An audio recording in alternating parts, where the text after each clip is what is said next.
This is the Invincible Podcast on TV Podcast Industries, and we're talking about Invincible Season 2, Episode 8. I thought you were stronger. You're not going to hurt them. And you're not going to hurt me. I don't know what game you're playing, but you're not a killer. I'm sorry I didn't remember you. But I remember that night.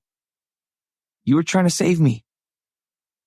Maybe the accident changed you, but you were a good person trying to do a good thing.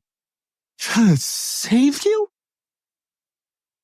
After all the pain and suffering you've caused? The lives you've taken?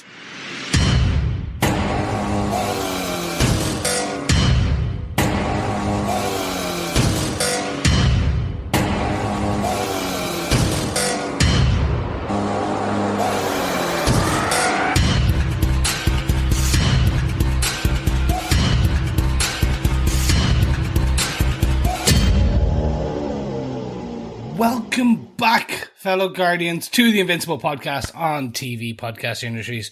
We're back to discuss the finale of Invincible Season 2. Yes, that is Episode 8. I thought you were stronger. Yes, I am one of your hosts, Chris, and before I even introduce my co-host, I must apologise for the delay. We had a sick kid in the house, and it ran ragged. As you may hear by the deep sexy voice I have on me now, I'm coming through it. We're going to get there. Excellent. But just think of me as your J.K. Simmons for this. I am the Omni-Man for this podcast. I love it. But I'm going to introduce my Cecil or Cecil, depending on who reads it, who says it, and where you want to introduce yourself. Hang on, can I not be like Invincible or someone's superpowered? I got to be the slightly dubious leader of the FBI or the GDA, obviously, for this show. Thanks, Chris. I'm one of your hosts, Derek, the other host for the podcast. Hey, let's not downplay Cecil, the man. Like, he can teleport anywhere in the world at 5 million a pop, and he does it just for the laughs. Like, he'll pop from one room to the other. He basically directs the superheroes where to go. I love it. At a certain point, he did control the Guardians of the Globe. Mm-hmm. He did. He had them under control. Yes, kind of. They were all alive and not dead. For a little while. Because the other person he had under control killed them all. Yes. Kind of. Yes, I also apologise for us being a little bit late with the podcast because not only has Chris got a sick baby, but they came over to visit us and had dinner with us in our house, and then the baby was sick, so I'm taking some responsibility for that as well. Hopefully not, though. Hopefully not. No, it was your food, I swear. That's it. Never feed a roast dinner to an under 1-year-old. No, not that. But the benefit of this is, of course, that we are recording it after the episode came out, so we have some feedback from our fellow Guardians for episode 7 and episode 8 to read, because everybody's now watched the finale as well. What did you think of the finale, Chris? Yourself? I absolutely loved it. With no spoilers, because we're going to talk about spoilers. Absolutely loved it. Yeah. Going to tell all the details later of why I loved it, where I thought it could have been better, but understanding why they did what they did and the way they did it. Because again, I'm a comic book reader. I'm a comic book fan, probably first. This is a very close second now. So again, I have the history there. And there's certain parts I'm like, why? I was expecting a bit of this or a bit of that. Right. So no spoilers, but very much going, no. As a TV show fan, this was fantastic. That's the way I will say that. What about yourself? Did you enjoy the finale? Absolutely loved it. I've had the chance now to watch it about 4 or 5 times. It's really, really good. There's so much in there. We'll get into it when we talk about the episode. But yeah, first off, really love this as a finale to the second season of an ongoing story as well. It's difficult to kind of have those breaks in the story to set up. Like, it's not just another episode. This felt like a finale, did loads of interesting things. So we will talk all about it, but let's cast our minds back to last week and talk about some feedback on the 7th episode of Invincible. We'll start off with Coffee and Vodka, who sent an email into us to feedback@tvpodcastindustries.com. He says, "Greetings, fellow possum-playing defenders. Amidst all the superheroics, worldly events and interplanetary plot points, what sticks out is the maturity of Mark, Amber, Donald, and eventually Rick to accept their realities for what they are. I wasn't expecting the Viltrumites dealing with Earth quite this early. Kind of seems like a series-ending theme, but that's just me, I guess.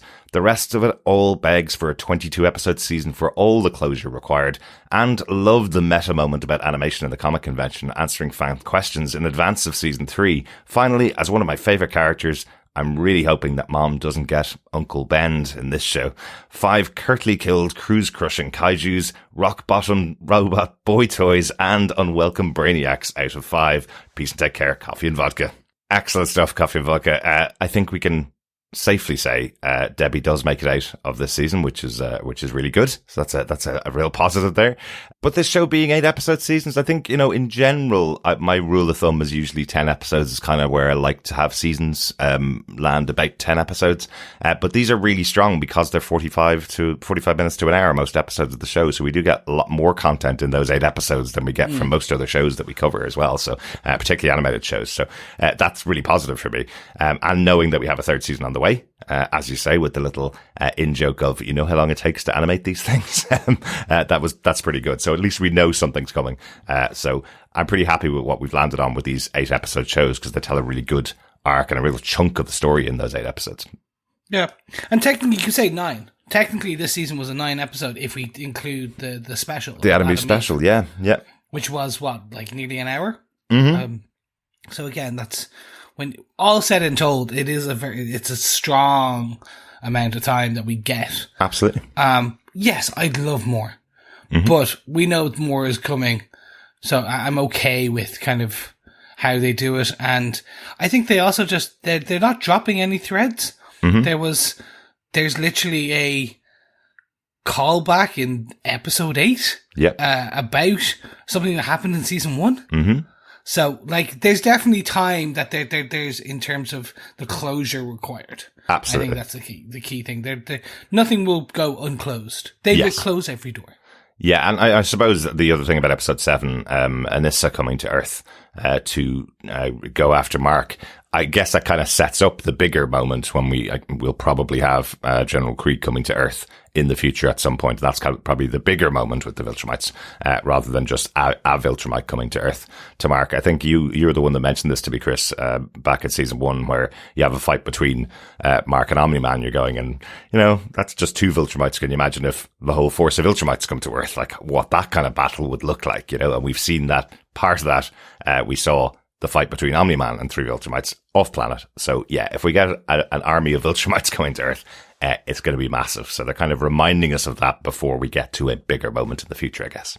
Yeah, and hey, look, we even saw it in episode 1 or 2 when we originally saw Angstrom Levy in his one of the original dimensions where it was Invincible and Omni-Man, and the destruction, and that's just 2. Absolutely. So again, yeah. When the inevitable Viltrumite Empire invasion happens, it's going to be epic. Absolutely. Well, thanks so much for your feedback, Coffee and Vodka. Let's move on to Facebook, Chris. Yes. First up, over on Facebook, we have some feedback from Dr. Bob Phillips, who has this to say. Sometimes saving the world means giving up on your own happiness. Or perhaps not. As Eve seemed pretty happy with Mark in their last mission, and frankly Amber can do better than a mass marauder. After all, he'd be a terrible president's wife. The Tahiti on the roof moment was pretty wonderfully written too, as was the mega gags in the Comic-Con book signing around animations. Chris, do they have self-referential stuff in comics in the print version? Thanks, Dr. Bob. Question answered, yes, they do. They literally do this scene in the comic books, although it's in a comic book store, and not in the Comic-Con. And again, it's not it's Science Dog instead of Science Dog.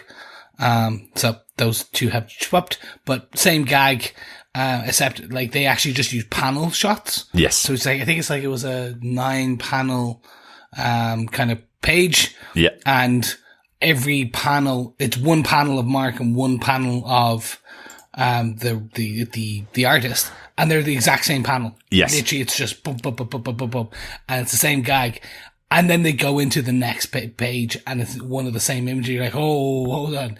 You're going, oh no, it's okay. You're changing it now. But yes, same gag, definitely there. Yeah, it's really good. I've actually posted on our Facebook group if you want to have a look at it, and you don't want to Google, pop onto the Facebook group. The gags up there. It's quite a good little joke where it just says, just reusing the same image over and over again, and Mark's kind of going, "Do you think that's pretty cheap of you?" So a nice little self-referential moments there in the comics as well as the TV show. And just the comment that you make there, Dr. Bob, about the Tahiti on the roof moment, just in case that's confused anybody, that's a reference to Agents of S.H.I.E.L.D., as Donald is our representative of Agent Coulson in the show here, realising that he's come back to life. So that's the little connection there. I do think Amber is probably likely to become the president as well at some point in the future. And I can't see Mark sitting back beside her as the president's wife either. But good gag there. Like it. Who knows? But that's to say, if there's an Earth to be where there's a president. That's true. That's true. We'll have to wait and see. Thanks, Dr. Bob. Thanks, we also got some feedback from Victor Von Doom, who had this to say. Kirkman and company definitely do not pull punches. Mm-hmm. Anissa is the real deal. Sorry, Mark and Amber won't make it. Mm-hmm. Yeah, Anissa really is on Earth the first time people have seen like another Viltrumite. Mm-hmm. And again, in the comic books as well, you really get to see like if you think the show pulls no punches, the comic book was even like on a level of slightly above. Yes. Again, because it was also starting to reference at that point, it was starting to kind of poke at the other DC and Marvels of the world and how they would do kind of kaiju battles and things like that.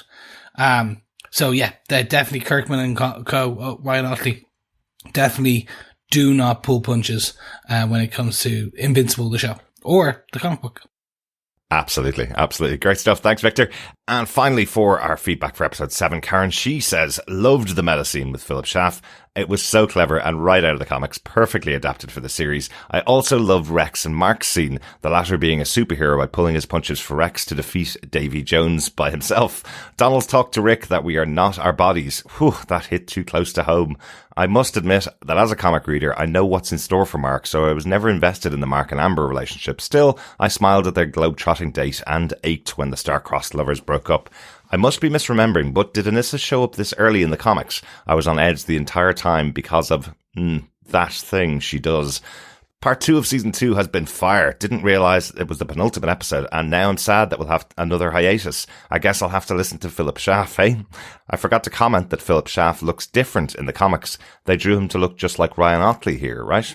Thanks, Karen. That's actually really interesting. Yeah, I didn't think about that. I had to Google a photograph of Ryan Otley. He does look very similar to the character they have here as Philip Schaff, so they must have based their design on him. Makes sense. Yeah, it does. In terms of the Anissa showing up early, she does. This is whipped straight from the thing that you were quoting or kind of bunny ears about. That thing that she doesn't happen until later, her third appearance. Okay. And it's after a General Krieg. Like, that's all I'll say. Okay. So something does happen. It is quite big, and she doesn't come till later. But yes, just to let you know that this is actually like almost a direct pull, Karen. But yeah, I can't wait to see that thing too. On Mark and Amber, yeah, I'm the same. Like, we knew Mark and Amber weren't gonna last, but that being said, they've changed certain things for the comic books, so maybe I was like, ooh, maybe they do. Maybe they find a way to make this work. Yeah.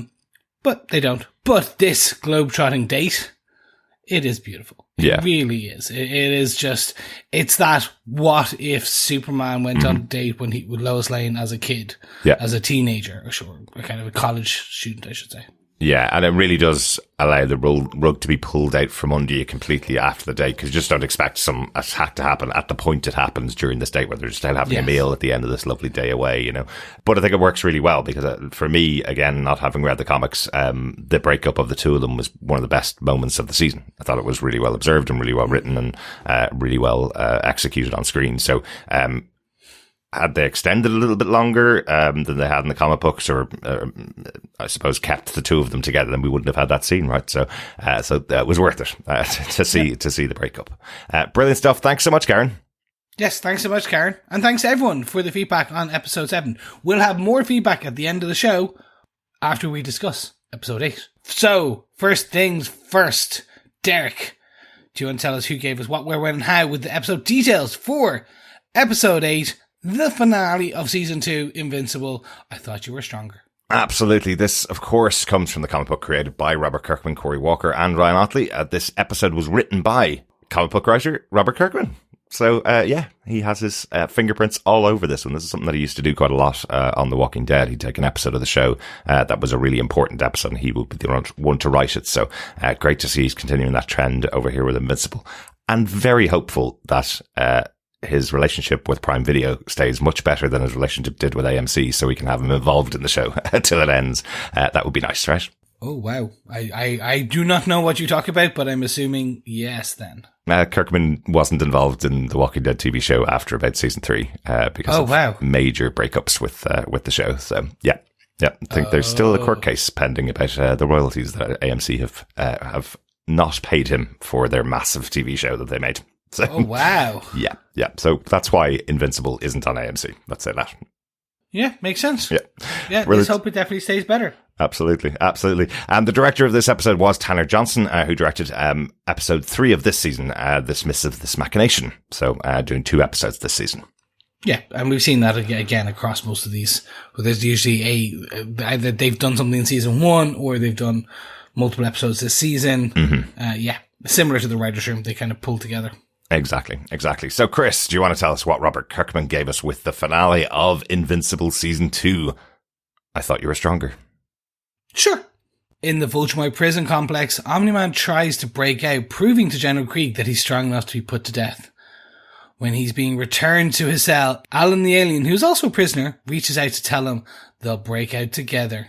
Meanwhile on Earth, Mark returns home to find Angstrom Levy waiting for him. Angstrom threatens to kill Debbie and Oliver. This causes Mark to try and fight him, but he is sent across every corner of the multiverse that is possible. Mark eventually gets the better of Angstrom, but finds out he's been enhanced, and the two must fight across the multiverse. Invincible accidentally actually in the end kills Angstrom. He wasn't as strong as Mark originally thought. With Angstrom dead, Mark is stuck in another universe with no way home until the Guardians of the Globe walk out to return him to the universe. Adam Eve tells Mark she was in love with him. These Guardians from the future tell him one thing, say nothing about how he got home. Back in his universe, Mark is not taking the murder of Angstrom well. He crossed his line and worries he may become like his dad. He tells Debbie he's going to quit college because he has to train himself to be better than that. At Immortal's home, the original and still alive duplicate reveals herself. She has been living her whole life through duplicates, but she's sorry she has put Immortal through everything she did.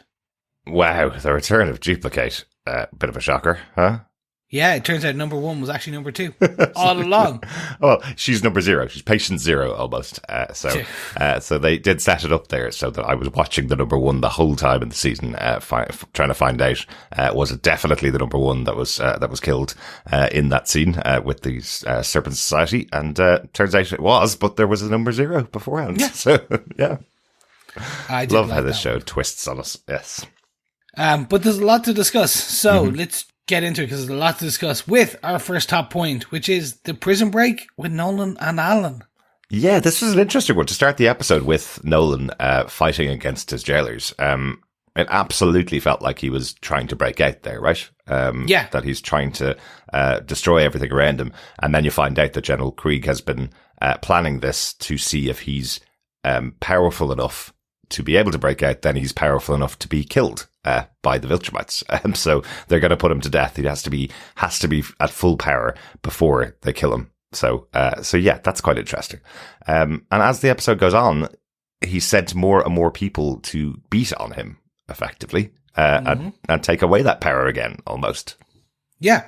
It's kind of like we know about the Viltrumite, this only the strongest shall survive. Mm-hmm. It is Darwinian in its nature to the extreme. Yes. The tenets of what this empire is. Mm-hmm. And that being, okay, we can't even kill you. We can't even put you to death. We can't put you on trial until you can basically stand up to one of us. Mm-hmm. Mano a mano.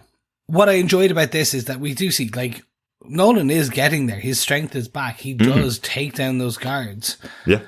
And surrenders, knowing that he has to go back and face this inevitable fate. Mm-hmm. And then we get that really cool kind of hallway scene.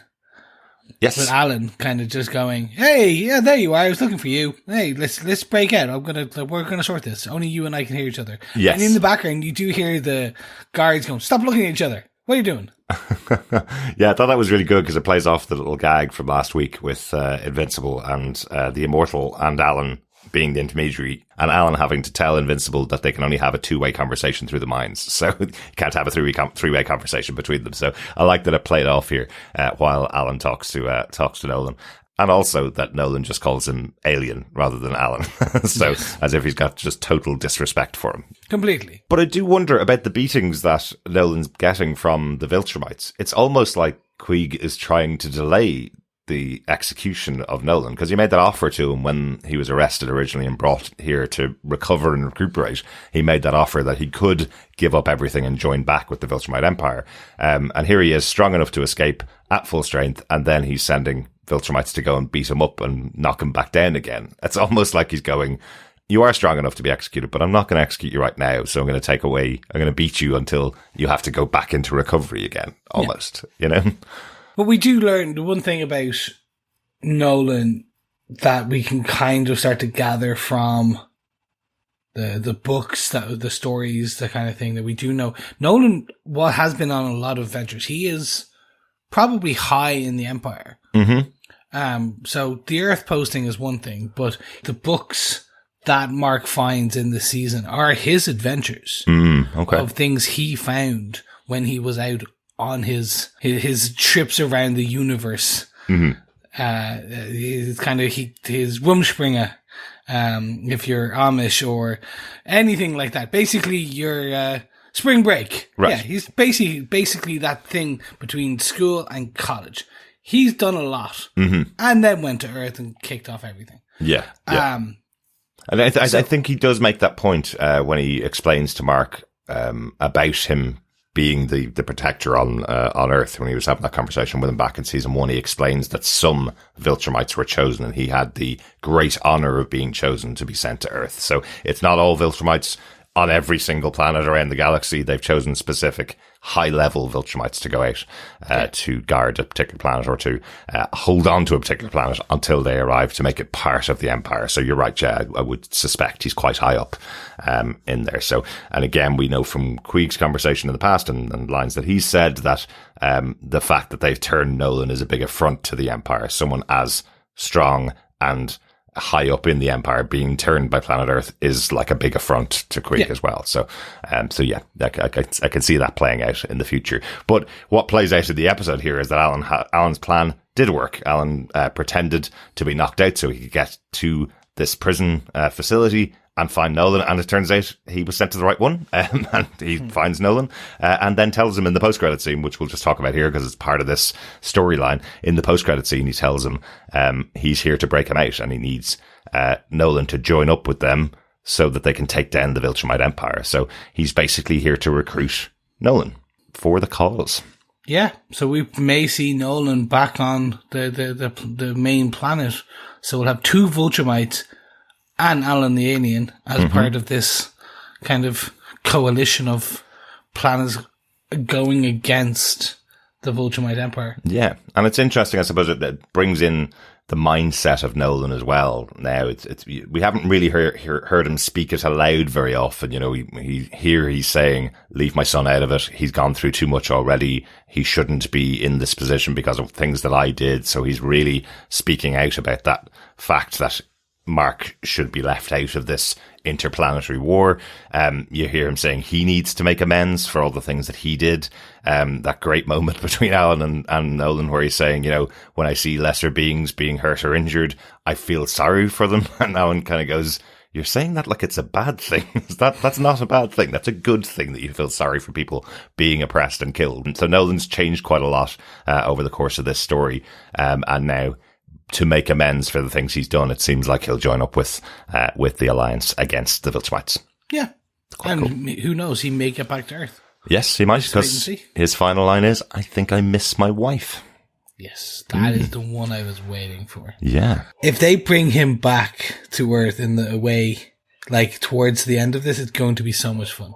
Yeah, that'll be interesting. It's just going to be like, can you imagine? Just like everyone is going to turn against him Well, absolutely. because he just killed everyone and then did some very heinous things. Uh-huh. It would be like Hitler coming back to life and going, "Do you know what? I miss my wife and I want to go back to Germany." And you're like, "Where's Ava?" Whoa. Absolutely. And poor Paul, Debbie's manager, who's been trying to go on a date with her for ages now. What if Omni-Man just walks back on the planet to take her back? I don't think he'll be able to stop him with a bottle of wine or anything. So, yeah, poor Paul. Should we move on to the next point? Absolutely. Let's move on to the big moments from the episode. Point number 2, the multiverse of murder. That's what I called this 3 weeks ago when I watched the episode, because it is one massive, huge sequence, really. It's the standoff between Mark and Angstrom Levy. So he's got it all planned. At the end of last week's episode, the big cliffhanger was that he called Mark from Debbie's phone.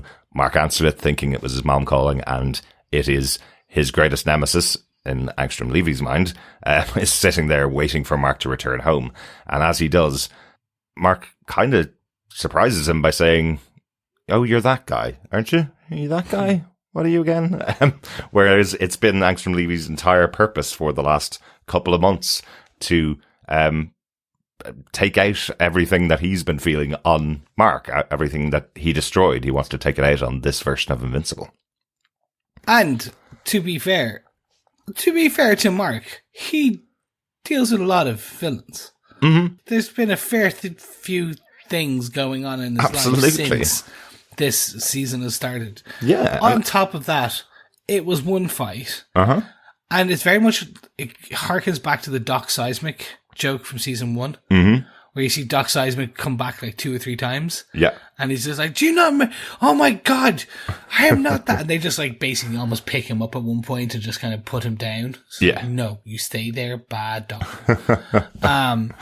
And the only thing I will say is Angstrom has been upgraded. Oh, yes. He is mutated. Yes. He has brains for his back. Absolutely. And, I did actually go back and watch the episode at the start of the season. And from Mark's perspective, he arrived and fought off the 2 of the Maulers and then had all the interdimensional Maulers to fight against. And then this guy in the background who he wasn't fighting with, wasn't talking with, stood up, the place exploded, killing all the Maulers, well, most of them, and himself. So Mark didn't have a huge amount of interaction with Angstrom at all. So No. This Mark, certainly on our central Earth in this version of Invincible, has not really had any interaction with him, but Angstrom has the memories of all the other Marks and all the other multiverses that killed his wife, killed his son, killed everybody around him, killed him in some cases. He has all of those memories. So he's taking that out on the Mark here in the original universe. So, yeah. And so that's a nice way of kind of starting the discussion of the multiversal kind of aspect. We see a lot of different Invincibles. We see a lot of different multiverses. And beyond that, we start to see different universe Mark goes to, because the boy needs to learn a few new tricks, because he just basically flies at Angstrom repeatedly in the same direction, every now and again doing a barrel roll, and just keeps getting put through portal after portal after portal. Which does lead to some hilarious moments. There's great moments in here. Absolutely. Absolutely. But you're right. There is just the portal joke itself, Angstrom creating a portal below Mark flying out of it. So he creates a portal directly above and Mark flies straight into that. Yeah. Love those little gags where Angstrom's able to create the portal so easily that Mark just can't escape from them. Yeah. No, exactly. In the portals, let's get into, so do you want to take, there's 2 animal-themed man superhero jokes. Okay. So which one do you take one, I'll take the other. I have one that I loved even more than both of those, Chris. But, oh my God. Okay. Of course. Can I take the one I love most? Do it. Start. Well, there's a few. I want to discuss most of them. So. Of course. Well, the one I love most as a Robert Kirkman fan, of course, is Mark going to a zombie multiverse where the zombies are coming out, crying out for meat, as they see Mark arrive. He actually stays there for quite a long time, and we see him around the fire, around a campfire with 4 other people, and of course, AMC owns the rights to Walking Dead. The comic book is a different comic book, so they're slightly changed characters, but you could probably recognize 1 or 2 of them as main cast members from the Walking Dead comic book series. So I think there's a nice nod there that you would have zombies in one of the multiverses here. Mark Kirkman, also famous, not just Walking Dead, but also famous for writing Marvel Zombies as well. So, yes. So he has lots of zombie comic book characters as well. So I love that they did that in here.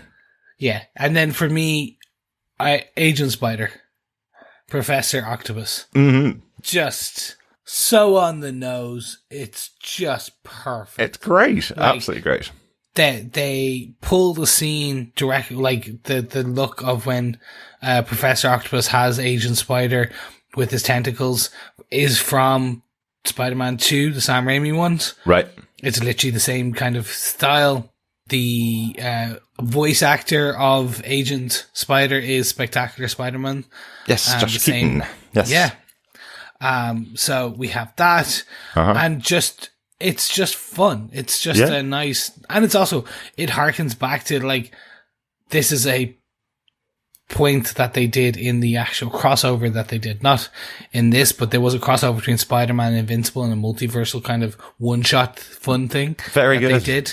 So that was kind of, this is what this calls back to. Right. Actual Marvel comic Spider-Man appeared in Invincible. Very cool. Yeah. Very cool.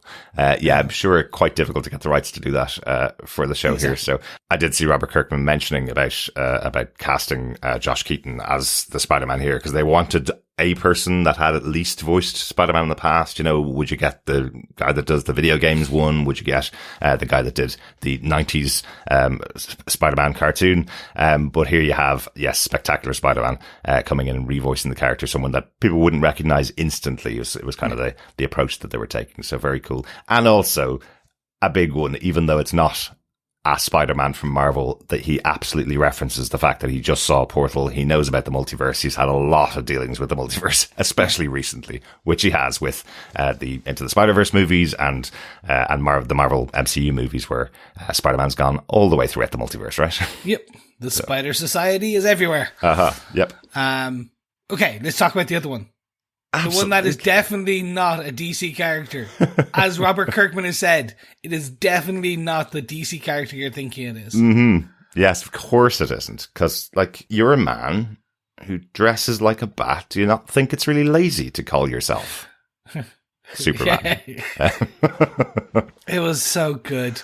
Very good. It was just, I was like, oh, they did it. WB lawyers are already on the phone. It's like, no. Like, we're just, it could be any man who dresses like a bat. It's not the man bat who you think it is. It could be Batmanuel. Yes, exactly. Yes, exactly.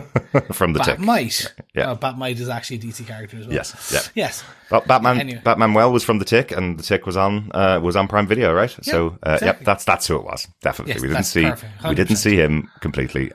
The return of Batmanuel. Really good. I really enjoyed that one. Yeah. That was and then obviously you do go into Mad Max world. Yes. Which is fun. It is, and it looks like Mark spends, again, a lot of time here.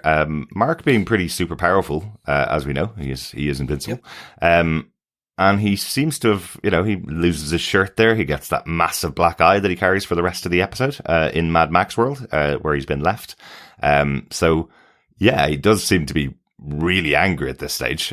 So he takes it out on the guys there. But it does seem like they put up a bit of a fight, at least. Yeah, in the comic book, this lasts for a while. Right. Like, he's gone for a fair amount of time, like in all these different universes. Right. Somewhat different thing, done a slightly different way. Actually, no, a dramatically different way. Okay. But I think it's the same premise that he is gone for these periods of time. So like a couple of hours. And again, time also moves differently in certain worlds. Yes. Because of course. we see a world with talking dinosaurs. Yes, we do. Yes, we do. Brilliant. It's a great joke. My God, it talks. Exactly. And it flies. Its wings must be hidden. Really good. I just want to taste it first. Just thought it was a great joke. Really good gag. I haven't tasted humans since I was a child. So, really good fun, that they have with this. And I suppose that was the first one. And it gets progressively worse as it goes on, through all of the multiverses, that we've talked about there. Each one getting worse, and worse. And he's in the middle of a battle to save his mom and his brother, so for Mark, while we have some moments where we're laughing at the cameos going on, for him the urgency to get back to his mom is increasing, because he can see Angstrom Levy's mind cracking as well, and fracturing. There's obviously something wrong with this guy. We talked about it a little bit, but I think the biggest moment really is Mark going, "Do you not remember? You're that guy. You tried to save me. I know you're a good person. I remember you taking off the equipment and trying to save me. You said you didn't want to build," and we have the flashback. You said you didn't want to build your new world on my blood, effectively. So, that's what cracks Angstrom, because, as we were talking about, he is blaming Mark for everything that's happened. He has merged all of the minds from all of the other Angstrom Levys from all the other multiverses that melded into him at that explosion. And there's so much hatred for Mark in amongst them that he can't remember himself. He tried to save Mark from being killed by the Maulers. They were pretty close to killing him. So, so when Mark points that out, he loses it completely. How would I ever try and save you? You're the one that did all this to me. So, I thought that was really good. Yeah. I'll pull out. We do see some different Invincibles, different styles, different kind of uniforms. So that's kind of a bit from the comic book. Mm-hmm. And that in the similar kind of area of this, you get a lot of different Invincibles in the comic book from during this multiversal part. So it's cool. I was hoping they go a bit further, because there's some very cool black ones. Right. Very much like the black symbiote costume. Right. Very cool. Very cool. There's all these different really cool ones. I was hoping to get that more. There's 30 different Marks that he's captured in a universe. Right. Going against each other kind of thing. And kind of like the Mauler scene that we saw at the start of the season, where there would be different versions of Invincible, I guess, at this point. That's kind of what I was hoping for. Yeah. And I suppose it does kind of reference that in the opening, or I thought at least it was referencing it in the opening scene, or the opening titles, for the season, as we've seen the yellow costumed Invincible breaking to eventually, in this final episode here, reveal a blue and black version of the opening title. So I thought that was kind of referencing that Mark would change completely by the end of the season, but that he'd have a brand new suit, let's say. But it is referencing the fact that everything is cracking for Mark. He's becoming what he fears most, what he hates most, which is Omni-Man and what he did. Yeah, and let's talk about that. He does. He loses control. Yes, he does. And also, though, taps into power and strength he didn't know he had, because he was controlling or holding back. He accidentally kills Angstrom while he is in full kind of rage mode. Yes. And bloodies himself, stranding himself in an alternate universe. Yeah, absolutely. And I suppose it goes to show, exactly as you say, when he unleashes himself, he knows that he has been holding himself back. That's what he's shouting at Angstrom. But I think you're right. I don't think he knows how much he's been holding himself back. His father said to him when they were fighting the Viltrumites, you have to aim to kill them, because there is power there that you're not using effectively. So when he gets to this point where Angstrom has just threatened his mom and his brother over and over again, telling them that he's going to punish them, to punish Mark for what he did, over and over again. We saw him snap the arm of Debbie when she tried to get out of the situation she was in, which was brutal looking. Wow, the animation on that, I didn't want to look at it. Every time I saw that scene, or every time I saw her arm bent backwards, it was just well done to the animators. Well, you definitely made my stomach go a little bit there. But then picking up Oliver by the leg and saying he's going to punish the child as well, all of this stuff, that's what leads Mark to eventually through that battle, and hearing that he's been enhanced and hearing that he's got special abilities like Mark. So the two of them are fighting against each other. They seem more equally powered, and that leads to the title of the episode. As Mark kills him, he goes, I thought you were stronger. You've said to me you were stronger than this. And he's already killed him at this stage. So, brutal. And it does lead to, so that's going to leave a mark that we know, or we see through this episode, or further into this episode. It does leave a mark on Mark. Yes. Yeah. And we're going to have to see some kind of acceptance of this revelation from Mark that, like, okay, he is stronger and he is going to hurt people. He is, like, bad guys are bad guys. You're going to have to kill some people. Yeah. And he's going to have a red mark in his ledger. And we'll have to carry that. It's a big moment, isn't it? It's almost like up until this point, because he hasn't killed anybody, he didn't think he was capable of it at all. Yeah. He just thought, I'll make sure I deal with everybody appropriately. You know, the whole Batman thing of, I'm not going to kill someone. Heroes don't kill anybody. And here he is. He's gone over that line, as he says, and he's killed someone that pushed him too far. So from now on, he knows that he's able to do it, I suppose. So he's going to have to be much more measured if he wants to keep his soul, effectively. So, yeah, I thought this was, again, another massive moment for Mark. A great character development for him. It absolutely affects him. It destroys him inside. Again, this is the one thing he didn't want, as you see throughout the flashbacks that are playing when he's flying around the world, trying to clear his head from what's happening. He's seeing all of those flashbacks and hearing himself say, you know, I don't want to become my father. I'm not like my dad. And here he is after killing someone. That just pushed him too far. Yeah. It reminds me a lot of, go with me here. So in Spider-Man comics, there was a run called Superior Spider-Man where Dr. Octopus takes over the body of Peter Parker and becomes Spider-Man, becomes a Superior Spider-Man. In one of the opening issues, when he's just taken over Spider-Man, he punches a villain and rips his jaw off. Right. Punches his jaw right off. And they all, like, everyone's like, what the, why, Mike? And it's there, Doc Ock, literally comes to the realization that Peter Parker has been holding back his true power for years. Yeah. For the fear of killing the villains. No matter how, like, and he is that strong. He's just like, I could punch a hole in Doc Ock, literally a hole right through, but he doesn't because he measured. Yeah. And then we do see some of these pieces, like, in the future with Spider-Man, like, ends up killing people. And it's how they learn to deal with that. Exactly. It's almost like Mark's now lost his innocence here completely because he is a comic book fan. He is someone that adored his father and believed in his dad, never thought his dad was capable of murder, finds out that his dad is the one that killed the Guardian of the Globe. And that up until this point, again, innocently believing that he could never do something like that. It's just changing for Mark here, throughout the episode. Also, have to give a shout out to the excellent song that's playing during those flashbacks. The Michael Kiwanuka, song Final Days is a beautiful song. One of my favorite songs. So, seek out his music. It's really, really good and really, really emotional. Worked really well, as the background to the scene as well.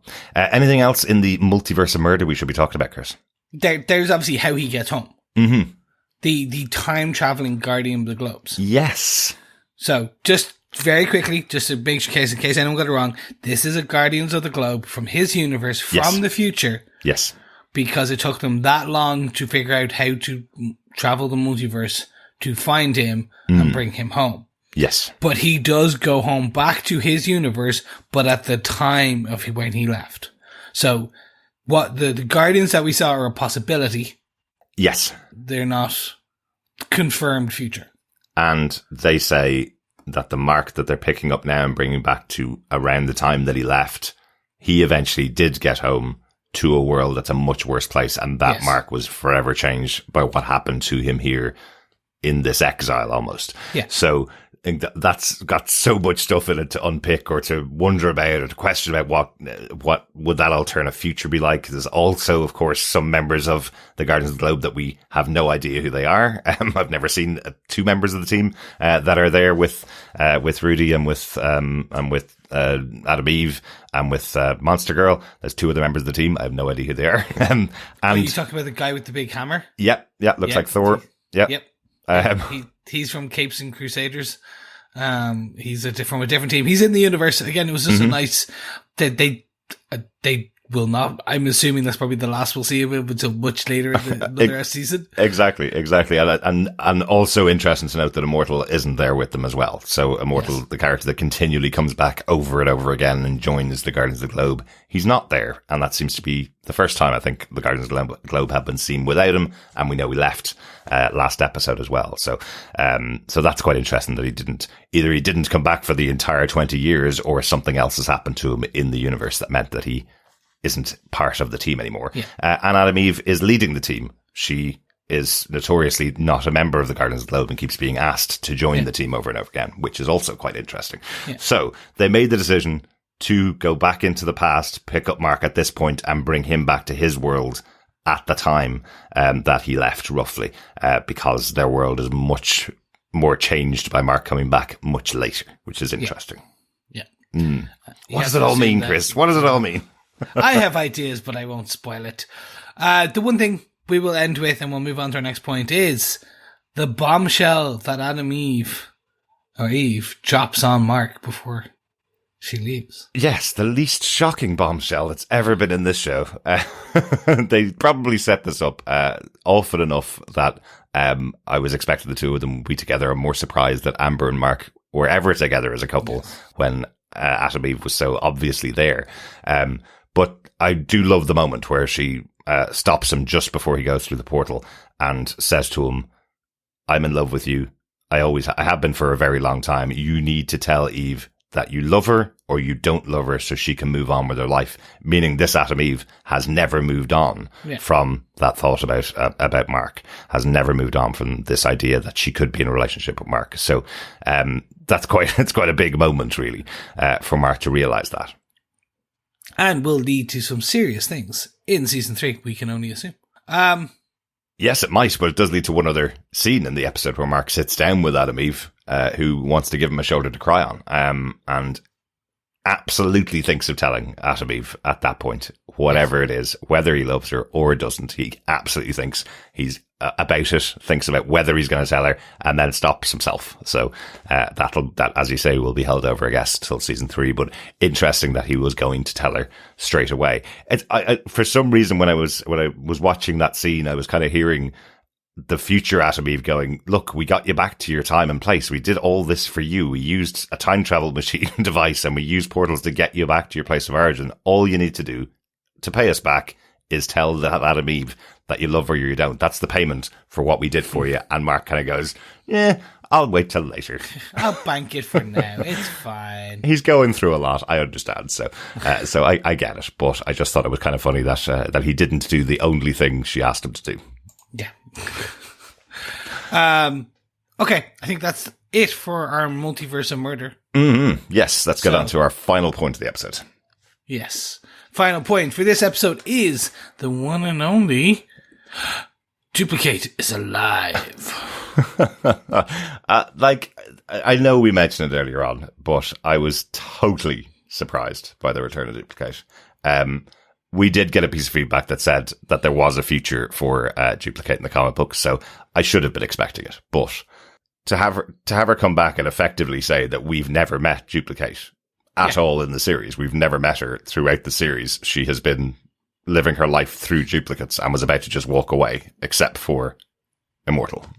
Yeah. And it does beg the question of how much she gets from the duplicates. Are they clones, or does she feel what they feel and all that type of stuff? Because she does, yeah. That's what she said last season. She feels every single death that happens. Yeah. She feels it like it's her own death. And hopefully that means she feels all the other things. So she's been pretty intimate with Immortal for the last while. I guess the original Duplicate also felt all of those feelings and all of those moments as well. So I guess that she knows she loves Immortal, and that's why she's coming back to him. Yeah.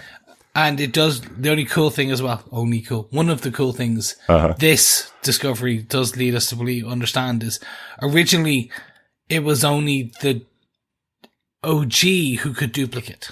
Right. So it was always number 1 duplicating to number 2 and then number 3 and creating a 4 and a 5 and 6. Yes. So it was always the number 1. But what we see here is actually it's a number 2. And already a duplicate is creating duplicates. Yes. copy of a copy. Yes. So, interestingly, is then how many duplicates and how many copies can you get? So if every duplicate can make a copy. Well, yeah.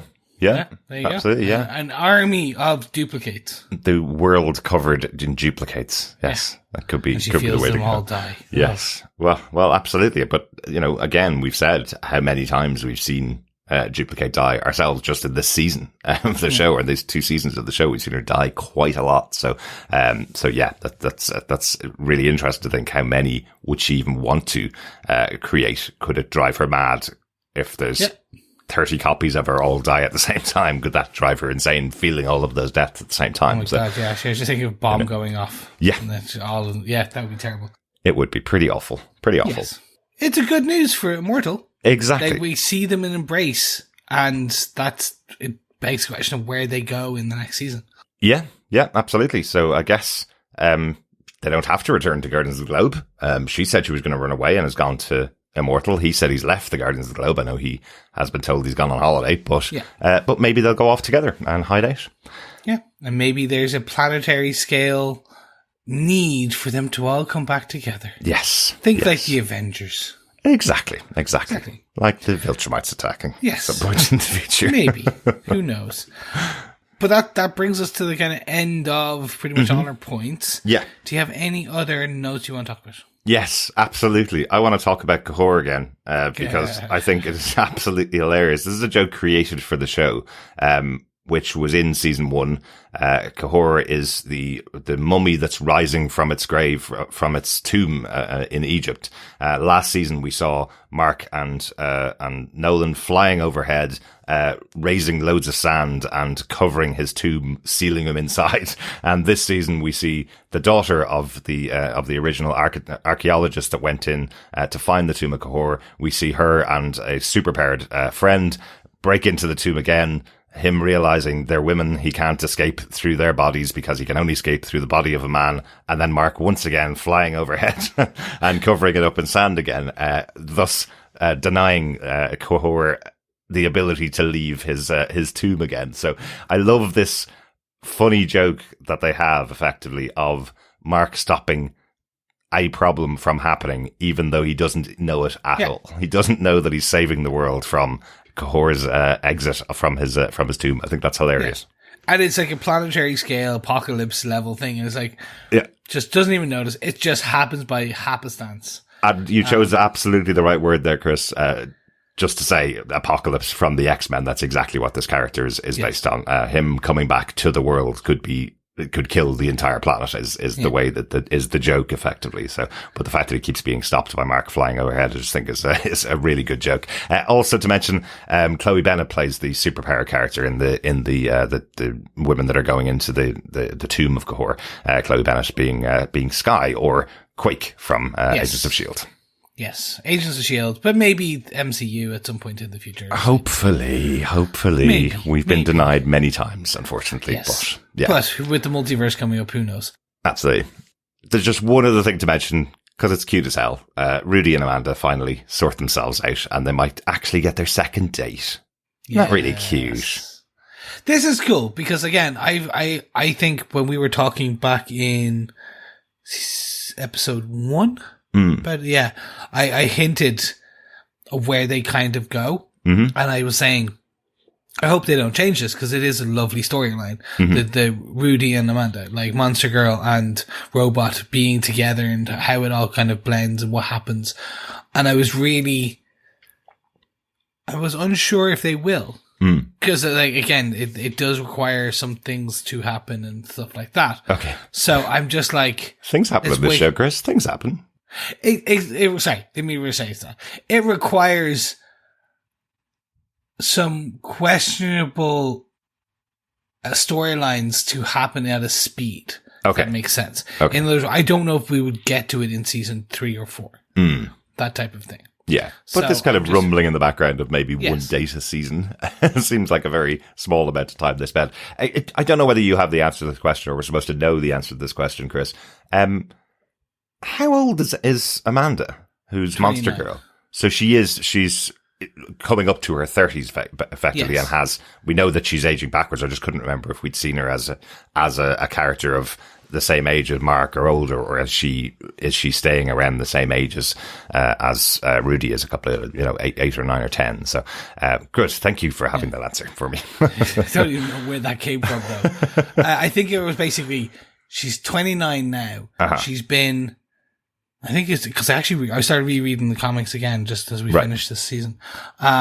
She's 29. She's been using her powers since around 16, 17. Right. And she's been like a superhero for 15 years. And she's aging slowly back. Every time she changes, she ages slowly back. Yeah. But like, she's only more recently become the kind of Guardian of the Globe level kind of changing. Very good. Very good. So that's why it accelerates her change. Good answer, Chris. Thanks for that. And speaking of aging, it was kind of cool to see Robot take off his helmet and see that Rudy does eventually look exactly like Rexplode, who he was cloned from. Yes. So I was looking at him going, that's not actually Rexplode in the robot armor. That's just Rudy as he's aged into the age of Rexplode. Or is it? Yes. Maybe Rexplode puts on Rudy's armor sometime in the future and becomes Robot. That'd be a bit odd. Maybe. Time will tell. Maybe something happens to Robot. Maybe something happens to Rex. Mm-hmm. Only time will tell.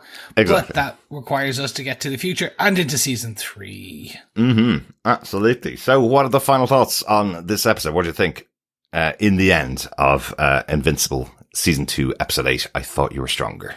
First of all, in terms of episode 8, I loved it. Again, like I said, there was a few things I wish would have been slightly different. Like I would have loved seeing all the different Invincibles. Mm-hmm. But we got glimpses of them in some of the flashbacks. Yeah. It's good enough.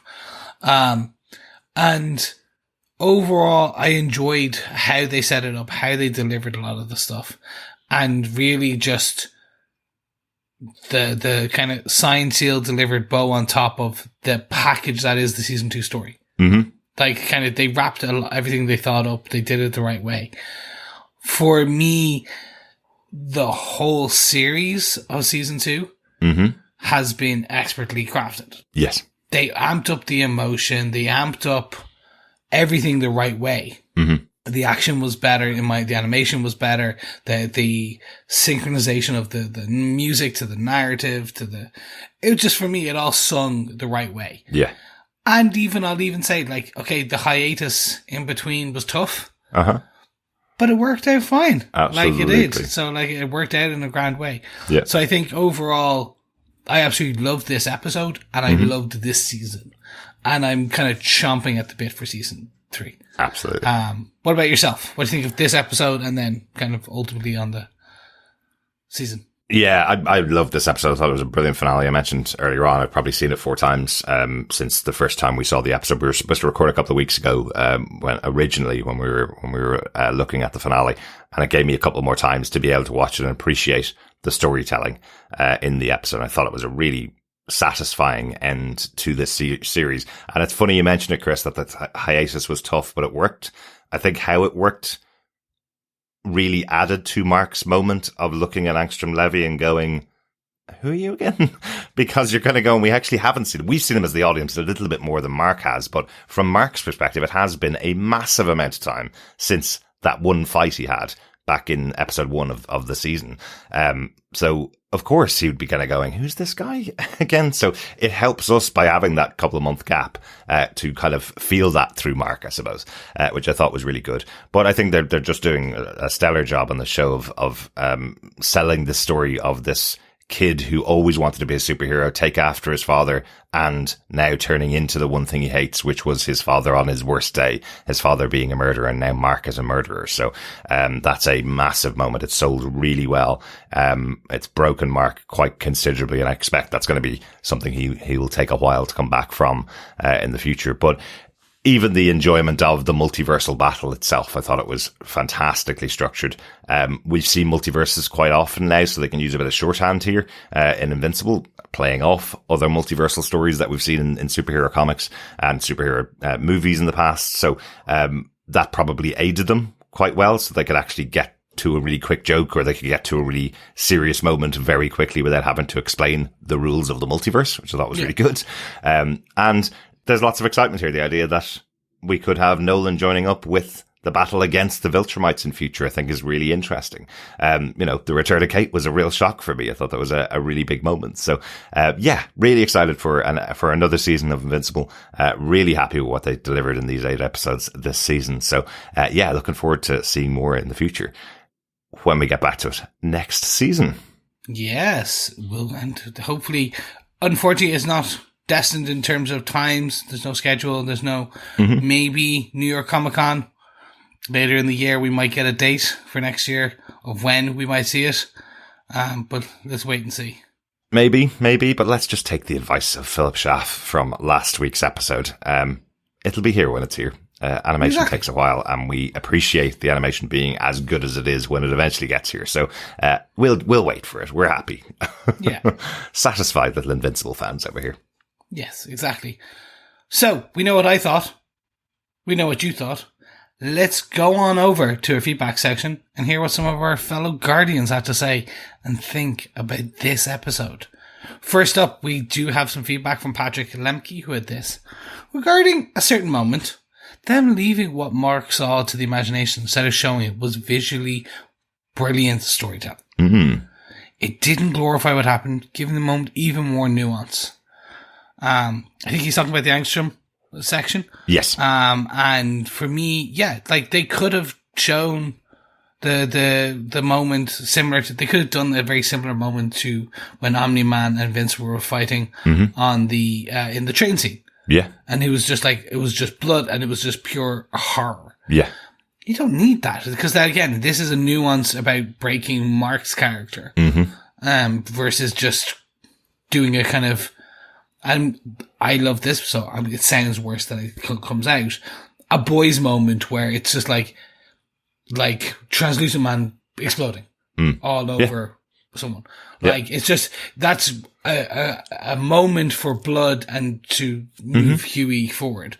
We don't need that. We just need to show the blood as a moment to move Mark forward. Yeah, absolutely. And it was completely deliberately chosen for that scene because we saw those moments in the flashbacks that Angstrom Levy has of the other Invincibles, the one that's flicking off the heads of people as he's walking along the line. We saw him do brutality on screen in this episode. So us not seeing Mark actually kill Angstrom Levy, just seeing him getting more and more covered in his blood is the importance of the scene. That is the storytelling of what's happening to Mark in that moment and the realization of what it is that he's done that comes afterwards. It was absolutely chosen for that reason, and it worked really, really well. Great stuff, Patrick. Thanks for that. Yep, thanks, Patrick. We also got an email in from Coffee and Vodka on the finale. He says, "Greetings, fellow zigzag battered defenders. Just when it seemed like Mark was getting his very own Lex Luthor for the duration of the series, Angsty gets turned into brain soup in the second season finale. Who'd have thunk it? The willingness to lose such a well-constructed character, villain or not, says that no one is safe in this show. Still, it showed an amazing amount of restraint to keep the episode on as few points as they did. Well-paced and brutal. Who expected Debbie's arm snap? With more resolution than I'd expected. This was a bit too dark to call fun, but a wild ride nonetheless. Can hardly wait to see what Nolan and Alan get up to next season. 5 manslaughter's misgivings, duplicitous duplicates, and Angstrom leavings out of 5. Peace and take care. Coffee and Vodka. Very good. Coffee and Vodka. Angstrom's leavings out of 5. Very good. And duplicitous duplicates. That took me a while to get. I've edited that about 4 times.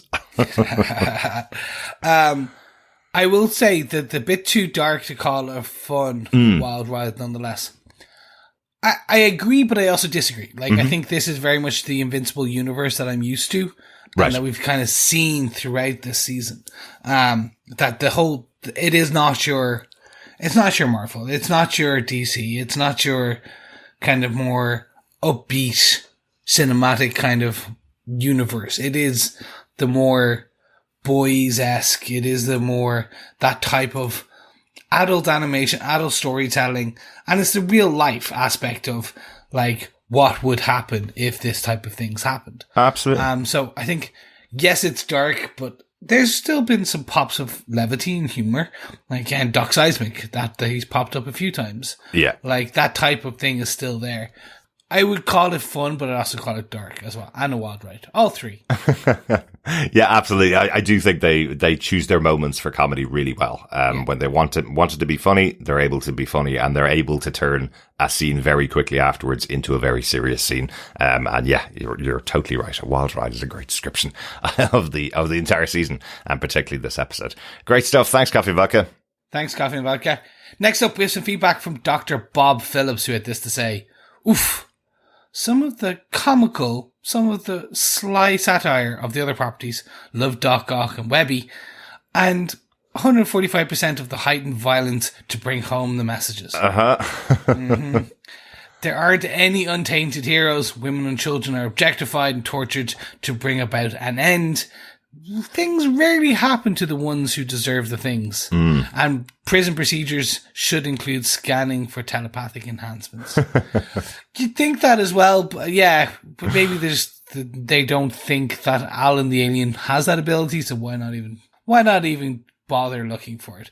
Well, that's right. Alan himself is a massive surprise to the Viltrumites, right? Yes. That's what we saw when Anissa meets up with them. How did he get so strong? How did they possibly create someone like this that can hit a Viltrumite and hurt them? So they don't actually know much about his abilities themselves, do they? So the idea that he could actually be communicating with somebody else through telepathy probably hasn't crossed their mind. No. For want of a better phrase.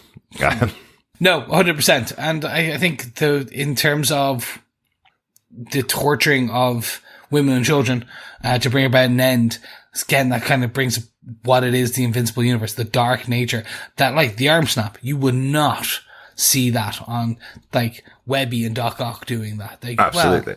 Well, you might see an arm snap. Well, you might see an arm snap, but like just some of the more kind of dangling of a child over, just the dangling of children in terms of kind of by their own leg. Mm-hmm. That's hard to watch. Yes, absolutely. Absolutely. It's just the way he was treating him like a rag doll, that really got to me with Angstrom holding Oliver in his hand. Yeah, that looked, just had no care in the world, for the child that was there, you know. Interesting stuff. Thanks for that, Dr. Bob. Thanks, Dr. Bob. Finally, we got an email in from John in Chicago who says, I thought I'd have more to say about this episode than I do. It's gruesome and heartbreaking. I almost want to rewatch it, but then I don't think I can watch Other Dimension Marks executing people again. Just wow, season 3 can't come soon enough. From John. Thanks for that, John. It's really interesting that you say that. Yeah, I thought the brutality of other universes or other dimensions Invincible was pretty horrible to watch, really, because you're so used to our Mark having that line in the sand that he doesn't cross, to turn into someone that would join up with Omni-Man to subjugate the human race. That's not our Mark that we've seen. So seeing these other versions of Mark that really don't care about human life at all. He plays it like a game when he goes to kill Angstrom Levy's son. He plays it like a game. I'll make sure it happens quickly kind of thing, just has no care at all. So it's a very different version of Mark and quite difficult to watch really from as I say, from our Mark. Yeah. And it reminds me of the Red Sun kind of Superman comic book, which was just a Soviet era Superman who was just evil.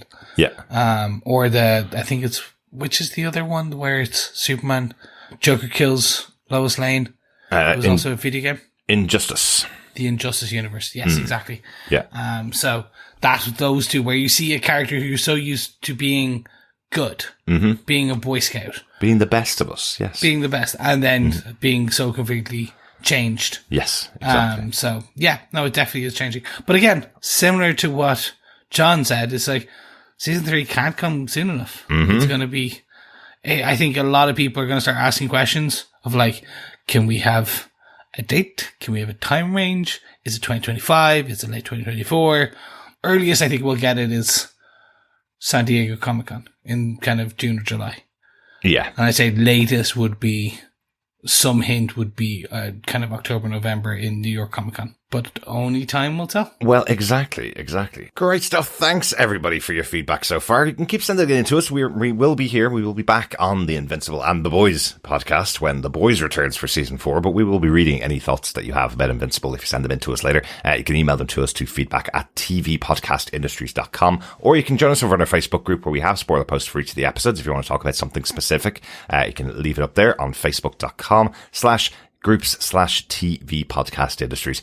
Join us in there and we can talk about it during the off season. But in the meantime, we are podcasting about loads of other things. We're still podcasting on our other animated show, Star Wars The Bad Batch. Got another 4 episodes of that show left to go. And we're podcasting on Shogun, the epic Japanese 16th century drama that's over on Disney Plus as well. So both of those podcasts are available on our main feed on TV Podcast Industry. So if you want to listen to us talk about some other shows, subscribe to the main podcast feed over at our website at tvpodcastindustries.com.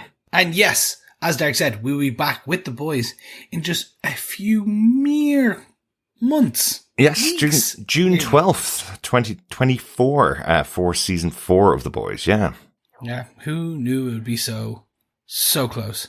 But for all that and more, just head on over to tvpodcastindustries.com. Mm-hmm. Just that's it. Just subscribe and you'll get all the goodness of our dulcet tones. And you'll even get our English mate as well. 'Cause, well, he's a plastic paddy now. We claimed him as ours. He is. He's ours. He's ours. Absolutely. But of course, as we said, if you're only joining us for Invincible, thanks so much for joining us for this season of Invincible and for all the feedback that you've been sending in to us too. We will be back for the 3rd season of Invincible, which of course is in production right now. And confirmed today by Robert Kirkman, we will be seeing Battle Beast and Titan back for season 3 of the show as well. So that was a pretty cool little reveal that we're going to get some characters that we haven't seen since season 1 coming back in season 3. It's quite cool. It's only good. And if you need your Invincible fix, make sure you can download the game from Ubisoft on your phone. Not bad. Has some fun storylines and you'll see some new characters that you've never seen before. Yeah. The only character I don't actually have is Battle Beast now. I've got everybody, including Alan now. It's great. Oh, there you go. Yeah. And don't forget there's also the Adam Eve game as well. It's a story-based RPG. Very fun. Yep. That will give you all you need to keep you tided over until season 3 comes later this year or next year. Who knows? Exactly. Thanks so much for joining us. Talk to you again next time. Yes, thank you so much for joining us. And leaves me to say, keep watching, keep listening, and keep being invincible. Bye.